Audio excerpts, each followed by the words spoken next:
रहते हैं वो भगवान भोलेनाथ पर एक लोटा जल चढ़ाने का महत्व समझ चुके हैं और एक लोटा जल की महिमा वो जान चुके हैं। तो आज पूरे भारतवर्ष में क्या पूरे विश्व में एक लोटा जल का महत्व सभी भक्तों ने जाना है, सभी भक्तों ने समझा है और शिव महापुराण की कथा के माध्यम से सभी भक्तों ने भोलेनाथ की भक्ति को धारण करा है। तो निश्चित ही हम सभी को गुरुदेव ने मंदिर जाना सिखाया।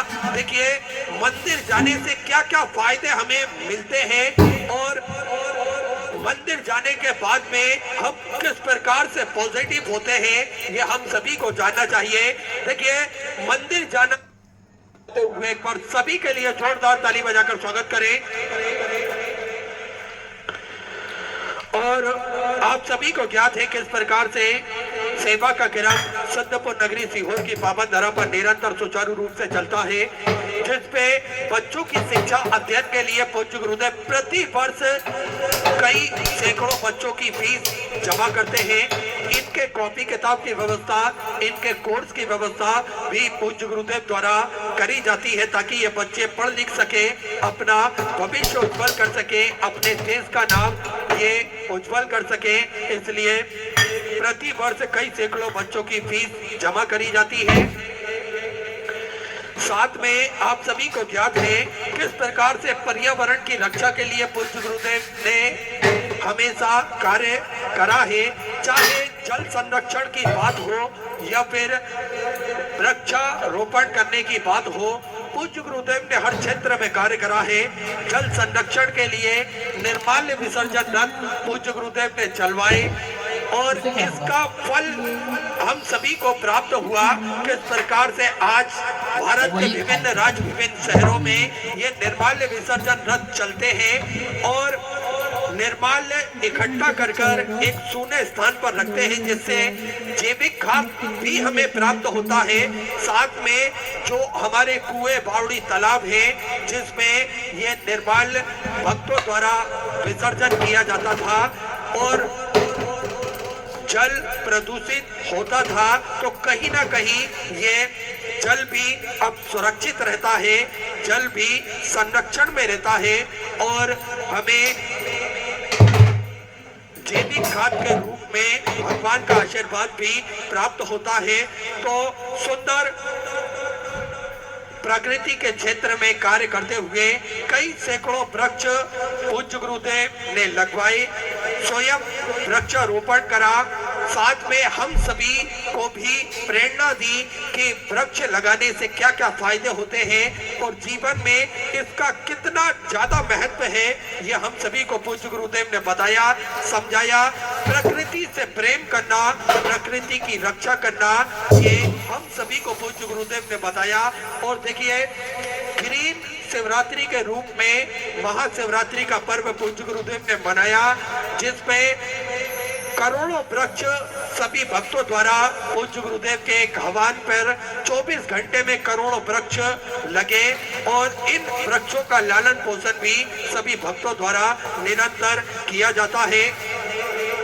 साथ में आप सभी को ज्ञात है विश्व की सबसे बड़ी और भव्य भोजनशालाओं में से एक कुबेर भंडारी की भोजनशाला, जो कि नियमित रूप से सुचारू रूप से चलती है, जिसपे प्रतिदिन लाखों सैकड़ों हजारों भक्त भोजन भंडारे का आनंद लेकर अपने जीवन को कृतार्थ करते हैं, आनंद में करते हैं। आप भी इस भव्य भोजनशाला की सदस्यता ग्रहण कर सकते हैं। मात्र 21,000 रुपए की स्वीकृति देकर जीवन पर्यंत तक आप इसके सदस्य बन सकते हैं। होता यह है कि 365 दिन में से एक दिन, साल में एक दिन आपके नाम से भी भोजन भंडारा कराया जाएगा और यही क्रम बदल बदल के सुचारू रूप से चलता है, जिसपे प्रतिदिन लाखों सैकड़ों हजारों भक्त भोजन भंडारे का आनंद प्राप्त करते हैं। साथ में आप सभी को ज्ञात है गौ माता की सेवा प्रतिदिन सुचारू रूप से चलती है, तो और गौशालाओं का निर्माण कार्य प्रारंभ कर दिया गया है। साथ में नंदीशाला का निर्माण कार्य भी चालू कर दिया गया है, क्योंकि गौवंश बढ़ता है तो उनको रखने के लिए और पर्याप्त और सुंदर व्यवस्था हो सके, इसलिए तो और गौशालाओं का निर्माण कार्य चालू कर दिया गया है। साथ में स्वास्थ्य संबंधित क्षेत्र में पूज्य गुरुदेव हमेशा कार्य करते हैं।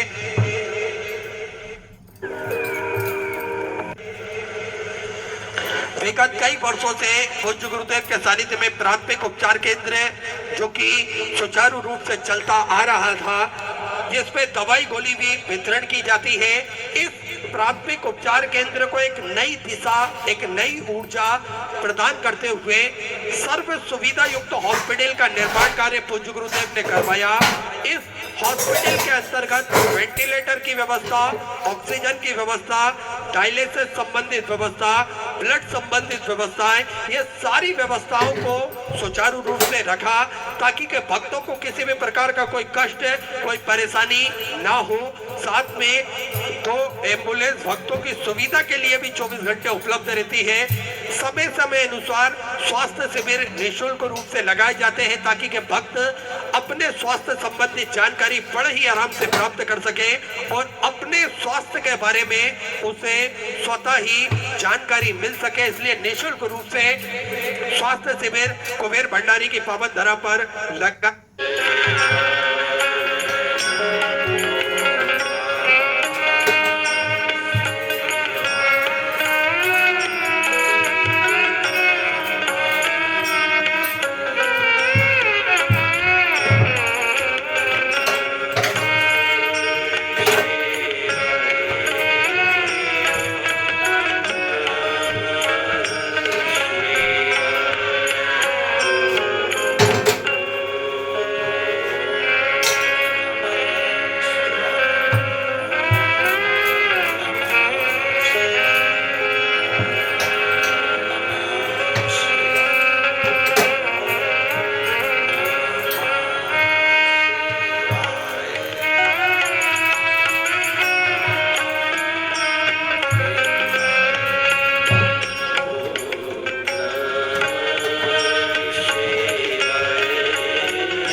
विश्वनाथ ओगड़दानी कालदर्शी कैलाशी विनाशी भगवान शिव, जिनकी उन्हीं पावन पवित्र शिव महापुराण की कथा भगवान शिव की कृपा से, करुणा से, उनकी उदारता से आप और हम सभी को श्रवण करने का सौभाग्य बाबा देवाधिदेव महादेव की कृपा से प्राप्त हुआ है। श्रावण का ये पवित्र अवसर और ये पवित्र पावन शिव महापुराण की कथा आप और हम सभी श्रवण करने के लिए जयंती स्टेडियम भिलाई की इस पवित्र पावन भूमि पर बैठे हैं। शिव की कृपा से, करुणा से, उनकी उदारता से, भगवान ओगड़दानी की कृपा से, करुणा से ये पवित्र कथा, अंदर एक भी आवाज नहीं आ रही है। भगवान शिव की पवित्र पावन करुणा से, उनकी उदारता से ये शिव महापुराण की कथा श्रवण करने का सौभाग्य आप और हमको प्राप्त हुआ।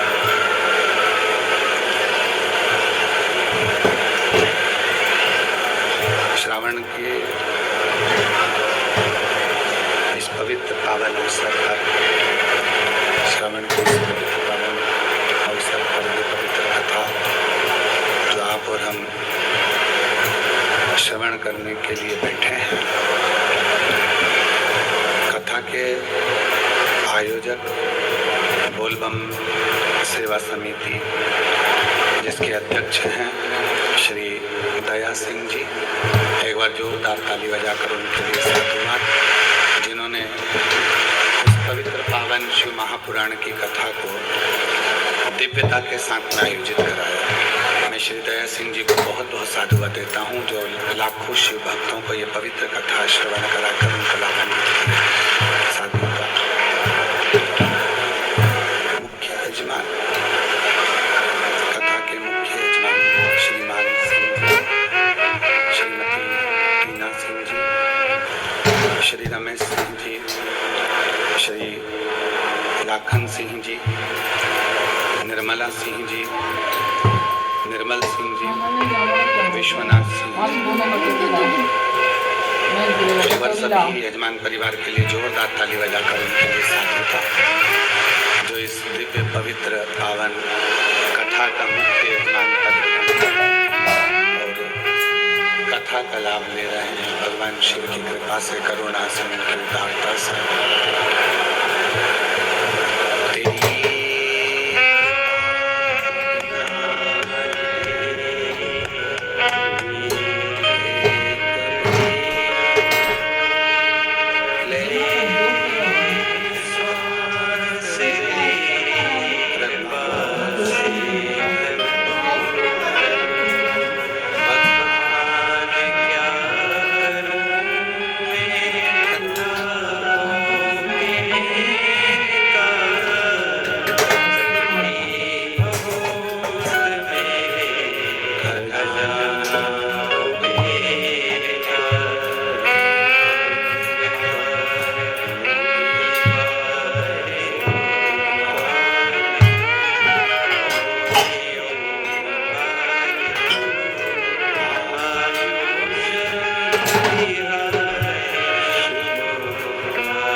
करुणा की मूर्ति है, दया की मूर्ति है, नित्य ही दया करने वाली, करुणा करने वाली।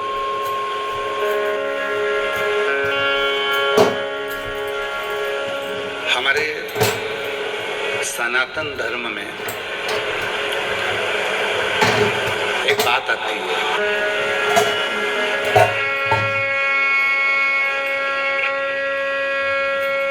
हम कहते हैं,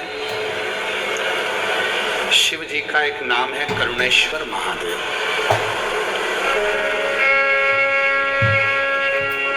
भगवान शंकर का एक नाम है, श्री करुणेश्वर महादेव। कहते हैं जब व्यक्ति को कोई राह नहीं सूझती, कोई मार्ग नहीं मिलता है, कोई राह नहीं मिलती है और व्यक्ति उलझता जाता है, उलझनों में फंसता चला जाता है,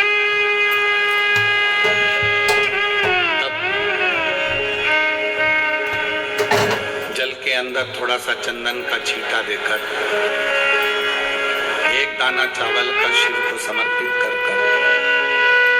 जो वो चंदन का जल शिव को समर्पित करता है करुणेश्वर महादेव के नाम से, कहते हैं 3 से 4 घंटे के अंदर उसको राह मिलना प्रारंभ हो जाती है, वो उलझनों से दूर हो जाती है।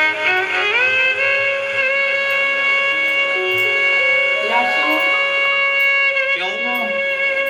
क्योंकि उसका नाम ही करुणा सागर। करुणा सागर उलझनों से दूर करना, अमृत की वर्षा करना, सुख देना, शांति देना, वैभव देना, तकलीफों को मिटाना, ये करुणेश्वर महादेव।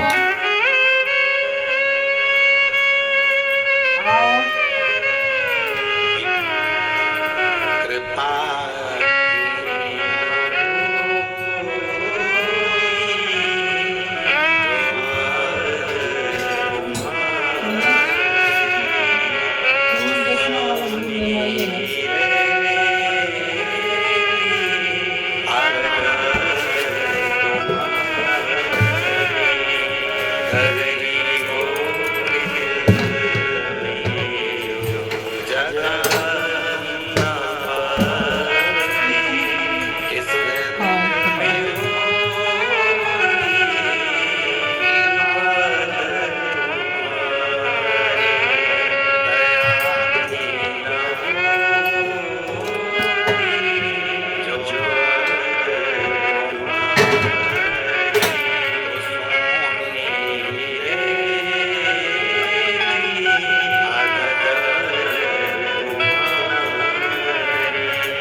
करुणेश्वर महादेव का नाम लेकर मात्र चंदन का जल भी हम शिव को समर्पित करते हैं तो वो जल भी अमृत बन जाता है,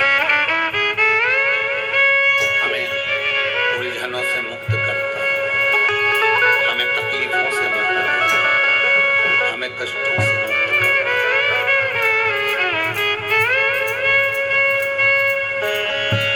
पर शिव महापुराण की कथा कहती है कि भगवान शंकर को रिझाने के लिए 2-3 चीजों का स्मरण।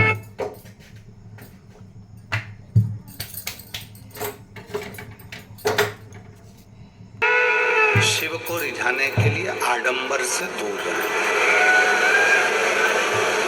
अगर भोलेनाथ जी को रिझाना है तो आपको दिखावा नहीं करना, आडंबर नहीं करना।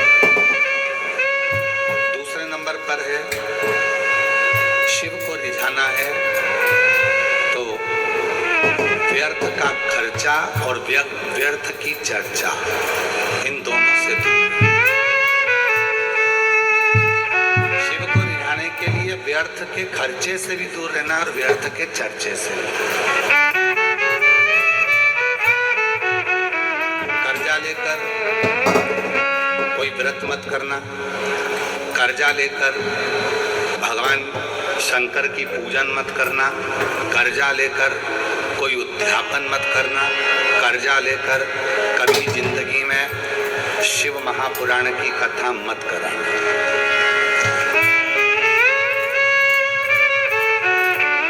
कर्जा लेकर ना तो शिव पुराण की कथा कराइए, ना शिव पूजन करिए, ना साधना। कितना सुंदर कहा है। शिव महापुराण की कथा कहती है, भगवान शंकर का चरित्र कहता है, शिव तत्व कहता है, शिव पुराण कहता है। ध्यान से सुनना। तुम्हारी पूजन की थाली लेकर तुम शिव जी के मंदिर में गए हो,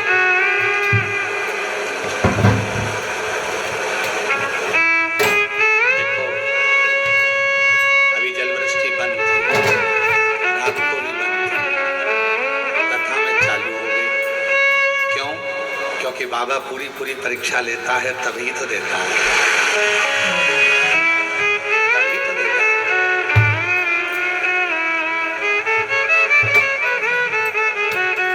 जिस पानी के लिए कई प्रदेश तरस रहे हैं, मेरे भोले बाबा ने ऐसी कृपा करी है कि जिस दिन 17 तारीख से कथा चालू हुई है, आज 23 तारीख तक एक दिन भी ऐसा नहीं गया जिस दिन बाबा ने पानी ना बरसा। कथा रोज पानी गिरा प्रतिदिन, और प्रतिदिन बाबा की कथा चली।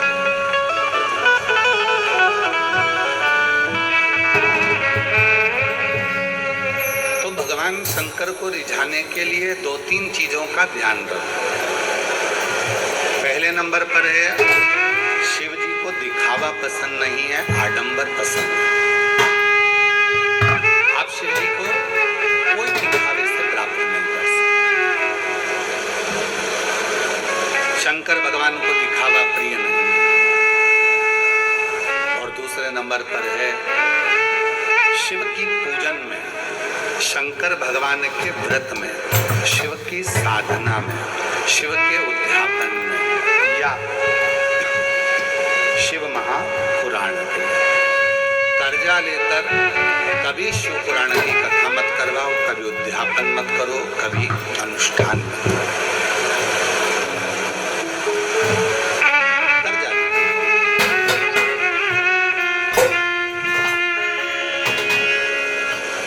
जिस दिन मेरा उहड़दानी पंडाल में बैठकर कथा सुनो, जिस दिन मेरे भोले बाबा कृपा कर दें, तुम्हारी झोली इतनी धन से भर दें, तुम्हारी इतनी संपदा दे दें, तो बस उसी दिन सोच लेना कि मुझे कथा कराना है।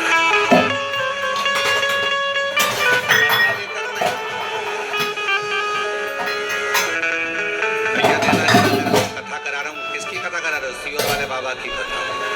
हो देव जरा भाई 25 लाख रुपए कर्जे में दे दे, मेरे को कथा करा। कौन ने बोला कि कर्जा कर कर कथा करो? और कौन बोलता है कि कर्जा लेकर कथा करो? ना।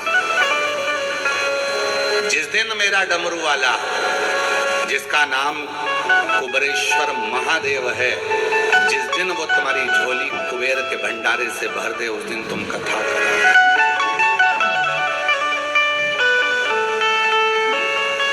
कर्जा लेकर नहीं, आडंबर कर कर नहीं। कर्जा, व्यर्थ का कर्जा और व्यर्थ की चर्चा, ये दोनों ही शिव को प्रिय नहीं। व्यर्थ की चर्चा भी मत करो,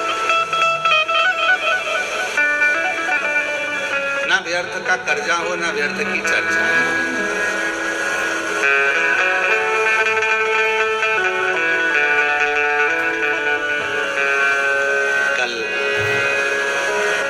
सिंह जी खड़े हुए थे हमारे अग्रसेन भवन में। हम जब एक व्यक्ति से बात कर रहे थे यजमान वर्ग से, दया सिंह जी भी खड़े हुए।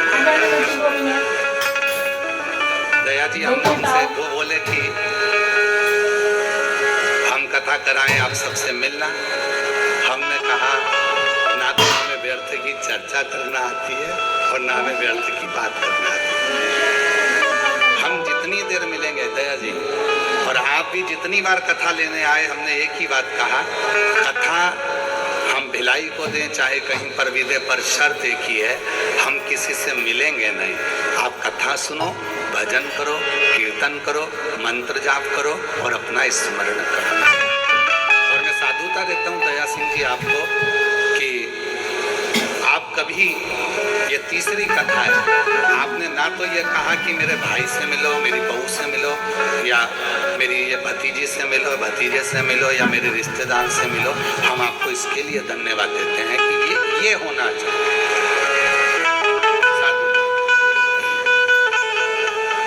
सीहोर वाला बाबा,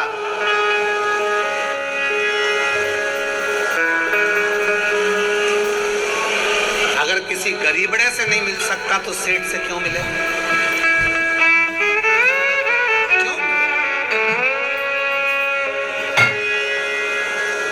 मिले केवल मेरे ओघड़दानी से, मेरे शिव से। हाँ, हम कथा में आते हैं, उस समय पर अगर कोई मिलने के लिए खड़ा है, बैठा है, तो हम जरूर मिलते हैं।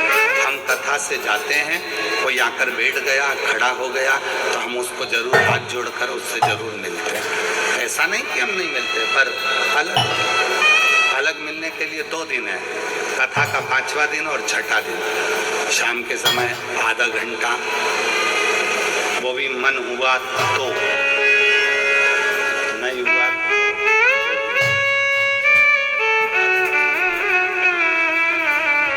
कई लोग कहते हैं गुरुजी हमारे वो महाराज जी आते हैं, ये महाराज जी आते हैं, वो बाबा जी तो ऐसे हैं कि रात को बैठे 8 बजे से तो मिले 11, 12, 1 बजे तक, फिर सुबह से मिल लो, शाम से मिल लो। नहीं, हम आपसे कहते हैं सियोर वाले से मिलने की ललकता मत रखना, डमरू वाले से मिलने की ललकता रखना। शिव से सियोर वाला बाबा तो आपके जैसा है। आप भी 1 लोटा जल चढ़ाते हो, हम भी चढ़ाते हैं। आप भी भजन करते हो, हम भी भजन करते हैं। आप भी भोजन करते हो, हम भी भोजन करते हैं। और निवेदन है, जिनको भगवान बनने का शौक हो उनको भगवान बनाओ। हमें इंसान है और हमें इंसान रहने दो। हमें इंसान, हमें भजन करने दो, अपना स्मरण करो,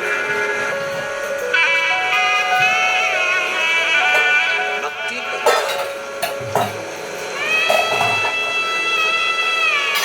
स्मरण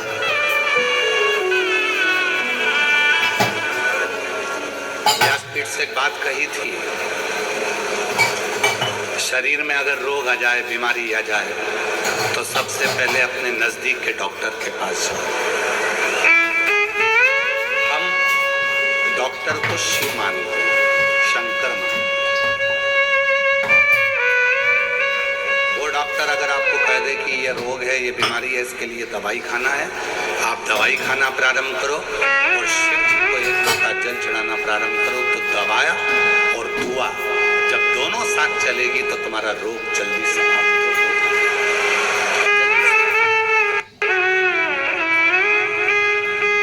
शिव को रिझाने के लिए आडंबर ना करें, शिव को रिझाने के लिए दिखावा ना करें, और शिव को रिझाने के लिए ना तो व्यर्थ का खर्च करें और ना व्यर्थ की चर्चा।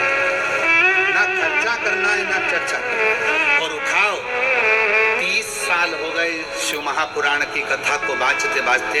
इन 30 साल के अंदर इस व्यासपीठ से कभी तुमसे कहा हो कि बाजार से ये सामान खरीद के लाना और शिव जी को ये चढ़ाना, तो आज तक इस व्यासपीठ ने कभी नहीं कहा कि इतना रुपया खर्च करना तब तुम शिव की पूजन करना। इस व्यासपीठ ने तो जो भी उपाय बताए, वो दुर्वा के, कनेर के फूल के, बेलपत्री के, घर में कोई सामान है, काली मिर्च उसका, गेहूं का दाना घर में है तो उसका, चावल का दाना घर में है तो उसका। इस व्यासपीठ ने जितने उपाय बताए, और ये जितने उपाय, लोग कहते हैं ये उपाय हमें मिलते नहीं है। तुम एक शिव पुराण देखते हो, गीता प्रेस गोरखपुर की शिव पुराण पढ़ो, उसके बाद में 1-1 पुराणों का अध्ययन करो, उप पुराणों का अध्ययन करो। लिंग पुराण है तो लिंग पुराण भी उप पुराण का अध्ययन करो, शिव पुराण है तो शिव पुराण की उप पुराण का अध्ययन करो, श्रीमद् भागवत पुराण है तो उसकी उप पुराण का अध्ययन करो। सारी पुराणों का अध्ययन करिए, आपको सब कुछ मिलेगा जो इस व्यासपीठ से बताया जाता है। उसका 1-1 शब्द आपको पूरी पुराण में मिलेगा कि कहाँ काली मिर्ची, कहाँ अरहर की दाल, कहाँ गेहूं का दाना, कहाँ अनाज, कहाँ अक्षत, कहाँ दुर्वा, कहाँ बेलपत्र, कहाँ शमी पत्र, उसका वर्णन 1-1। बस तरीका, और वो तरीका जरूर हम बताते हैं कि बेलपत्र को किस दिशा में बैठकर जलाना है, दुर्वा को कैसे चढ़ाना है, ये तरीका, और तरीका होना जरूरी है। डॉक्टर के यहाँ जाते हो, डॉक्टर ने सारी दवाइयां दे दी और कह दिया सब खा जाना सुबह से। बोलता है डॉक्टर जम के बोलो जरा, नहीं। डॉक्टर क्या बोलेगा, ये दवाई सुबह खाली पेट की है, भोजन के पहले खाना। ये दवाई सुबह उठते समय ले लेना, एसिडिटी की है। ये दवाई दूध से लेना। ये दवाई कुनकुने पानी से लेना, ये दवाई रात को सोने के टाइम की है, एक ही लेना है, सुबह मत खा लेना। डॉक्टर ने दवाइयाँ दी, सबका तरीका बताया कि कौन सी दवाई कब और कैसे लेना है। उसी तरह शिव महापुराण भी अपना तरीका बताती है कि बेलपत्र चढ़ाते तो तुम्हारी जिंदगी निकल गई, जल चढ़ाते तो तुम्हारी जिंदगी निकल गई, पर शिव पुराण सुनने वालों ने चढ़ाने का तरीका सीख लिया, और जब चढ़ाने का तरीका सीखा तो शिव जी ने झोली भरना चालू। जल पहले भी चढ़ाते थे, शिव मंदिर पहले भी जाते थे, शिवरात्रि पहले भी करते थे, सावन पहले भी आता था, शिवरात्रि पहले भी आती थी, पर अब सावन के महत्व को तुम जान गए, अब सोमवार के महत्व को तुम जान गए, अब शिवरात्रि के महत्व को तुम जान गए, पूजन का तरीका तुम जान गए कि गेहूं चढ़ाने से संतान की वृद्धि होती है। कनेर का पुष्प अगर अशोक सुंदरी वाली जगह पर चढ़ाया जाता है तो बच्चे जिद नहीं करते। वही कनेर का पुष्प जब जलाधारी पर, जो पार्वती जी की जगह पर चढ़ाया जाता है, तो नारी के उदर में अगर कोई तकलीफ हो जाती है, बच्चेदानी में कोई तकलीफ हो जाती है, तो वो समाप्त हो जाती है। वही कनेर का पुष्प जब शिवलिंग पर चढ़ाया जाता है तो रोग से मुक्त होता है। ऐसे कनेर के पुष्प को चढ़ाने का तरीका शिवपुराण ने बता दिया। दुर्वा चढ़ाने का तरीका शिवपुराण ने बता दिया कि गणेश भगवान शंकर का जहाँ से जल बहता है उसका राइट स्थान जो होता है पानी बहने वाली जगह, वहाँ दुर्वा को 7 दुर्वा जब हम शिव को समर्पित करते हैं, शंकर भगवान को समर्पित करते हैं, तो चाहे 32 वर्ष की उम्र हो गई हो, चाहे 42 वर्ष की उम्र हो गई हो, शादी जरूर होती है। तो ये तरीका शिवपुराण ने बताया, जिसको आप लोगों ने स्वीकार किया। पूर्व की सारी कथाओं में केवल तरीके बताए, कैसे विचार, कैसे।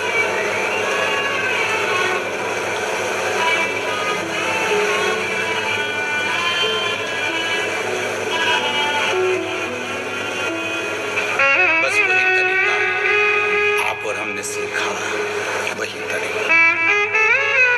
आज जो इलाकों की भीड़ रात को 11 बजे से लेकर 10 बजे रात्रि से जो भीड़ बढ़ना प्रारंभ हुई है, तो बता रहे हैं कि पूरे रोडों पर छाता लगा लगा कर भक्त बैठे हुए,